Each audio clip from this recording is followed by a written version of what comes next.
Hi, thank you so much for checking out this episode of Media Champions. I'm your host, Mary Therese Griffin in Atlanta.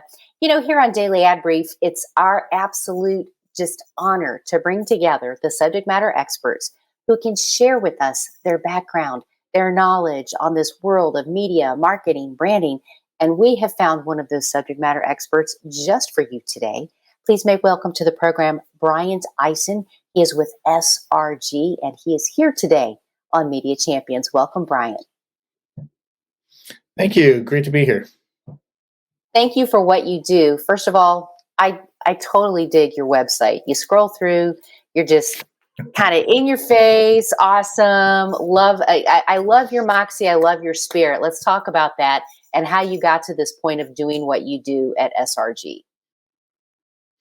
Yeah, so I'm a managing director at SRG, and SRG is a very interesting organization. It's kind of like an advertising agency, and the other half is a consumer insights, innovation, marketing consultancy. And so the interesting thing about it is because there are those two sides of the house, what you get is very unique and differentiated creative solutions for whether it's for media and advertising or whether it's for brand building, brand identity, that sort of thing.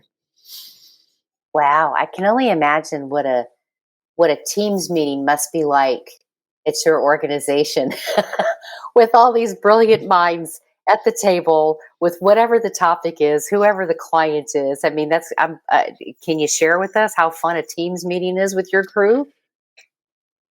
Yeah, I mean, it's kind of like working with like an all-star team, to be honest. Like you have some of the best in like branding and design, and then you have some of the best in innovation. And so, like, as my background is a 20-year long career in CPG, kind of on the client side of things.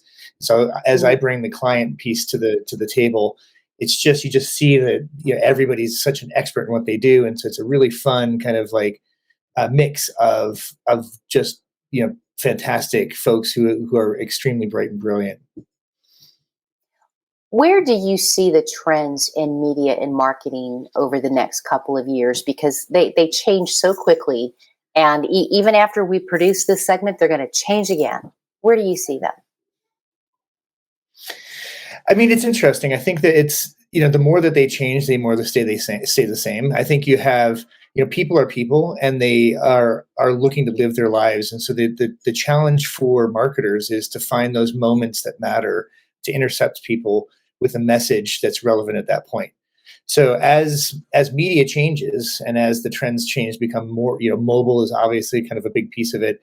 TikTok is now the hottest thing on the planet from a media standpoint. But those, but if you think about those platforms, you essentially are just intercepting people at different parts of their lives and with unique and differentiated messages, which are one might be interesting on Facebook, one might be interesting on TikTok, one might be interesting on Instagram. But at the end of the day, it's just really it's understanding people and understanding that journey and kind of where they are in their lives at that particular moment. I love what you say. You want to find them with moments that matter. I want to parlay that into the importance of relationship building because even as a business, you've got to start building that relationship with your customer from moment one, especially because we're going into a cookieless society, right?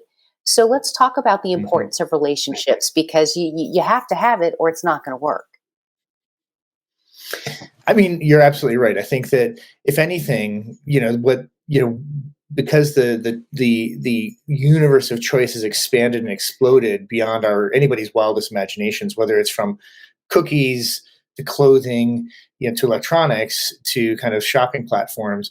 Essentially, like you as a consumer, your switching costs are extremely low, and so it's essentially what you're trying to do is you're trying to find ways to kind of build that relationship and keep them keep them in your orbit and in your universe as long as possible. That's essentially does two things. Like first off is it reduces your kind of customer acquisition cost. The more you kind of build that relationship and you're able to kind of keep them in, and then secondarily, the more you can find those moments that matter and kind of continue that conversation and kind of provide value to consumers as frequently as you possibly can. I always want to know, Brian, what is your favorite part about what you do? I just love the consumer interest part. I mean, like going and sitting in people's, whether it's sitting in people's homes, it's kind of like talking to consumers. It's really kind of understanding, where people's lives and lifestyles and how they're changing, especially now. Like with something like a global pandemic, people's lives have changed so dramatically, and really understanding kind of what's underneath those trends, and what are the pieces, that people are kind of finding of that are more interesting and more kind of relevant for their lives now. And we've seen this in things like healthcare and wellness. Consumers have expanded their definition of wellness like much more broadly than before the pandemic. And I think that that's going to continue to evolve years into the future.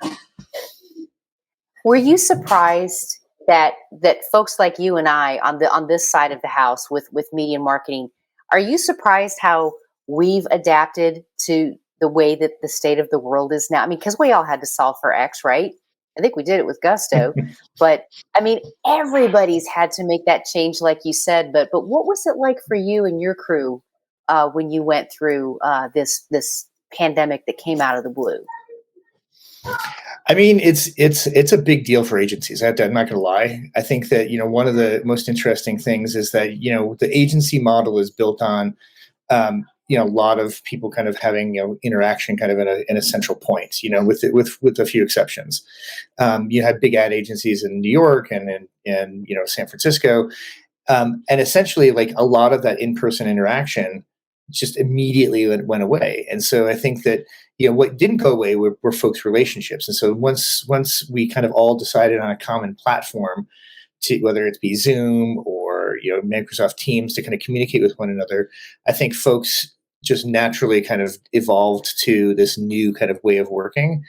But that doesn't say it's easy. I think that there's a lot of office space that's sitting empty, and I Mhm. find that a lot of times for folks who are joining the agency for the first time, it's really really tough to build those relationships because you're trying to build them through a screen as opposed to kind of in person interaction. I do agree that there's nothing like that in person touch thing. And you know what, we're out of time, but I do hope that you'll come back so we can continue this discussion about SRG and how you guys are helping people to find that next level of branding and marketing. Will you come back and chat with us some more? Absolutely. Thanks for having me. Appreciate it. Thank you, Bryant, for saying yes. We can help you make the connect to Bryant. All you have to do is find us right here at dailyadbrief.com. I'm Mary Therese Griffin in Atlanta. We'll see you next time for more Media Champions.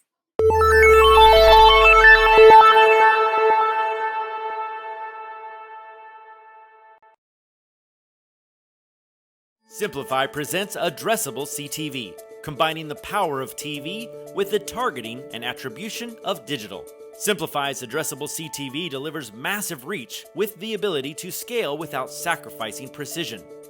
TV buyers can generate incremental reach with household-level targeting, frequency controls, reporting, and insights. To learn more about Simplify's Addressable CTV and what it can do for your clients, visit simply.fi.